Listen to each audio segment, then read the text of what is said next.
I remember in high school in 1963. That was my sophomore year in high school. On a final exam, writing about Vietnam, and that was my first conscious memory about writing something about Vietnam. I mean, we learned about it, but 1963, it was just beginning.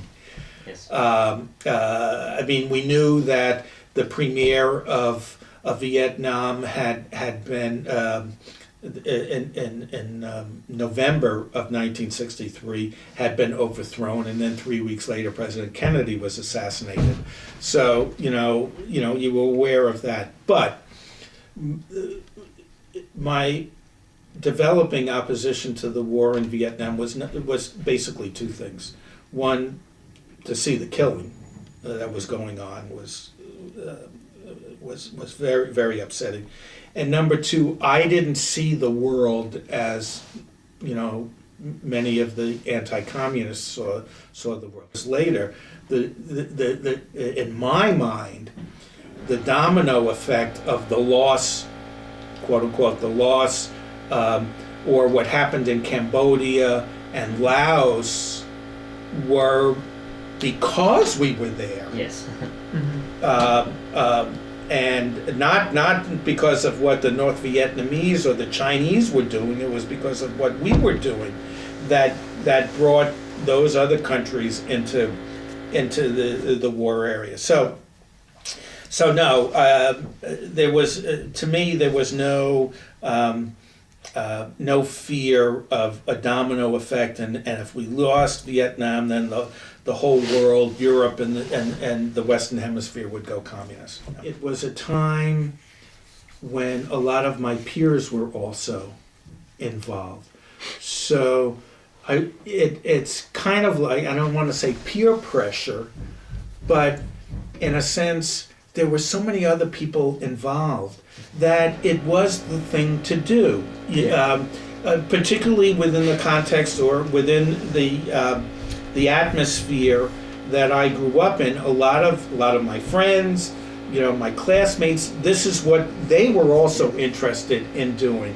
So it wasn't like I was the odd person out or anything like that. This was a group effort. So you got the energy from your classmates, or when you were in college, you belonged to this club, you belonged to that. Well, at Kent State University in Ohio, students were there.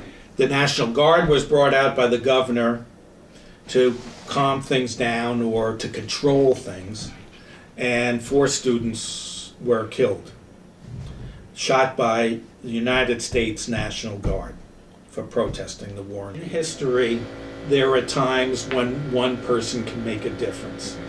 Most of the times, it's more than one person making a difference. There may be an inspirational leader, but most of the time, at least in my view, history is made up of groups of people that move for good or for ill. So I was a part of that. I mean, I gave my voice, I gave my feet, I gave my mind to that cause. There isn't a book with my name on it that says, well, Richard Stour, gave a great speech here and led people to do something like that. But it was important to be part of that social movements like this, whether it's being against a war or being for the expansion of rights of people. You can, somewhere along the line, you could check off. Yes, we did pass the Civil Rights Act of '64, or the Voting Rights Act of '65. But in social movements like this, it's a big wave, and it's continuing. Yeah. It's not something that ends. So I feel successful. I'm grateful to have been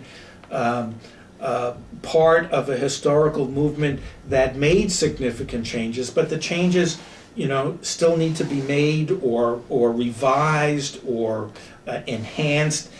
But it's part of human history that is ongoing.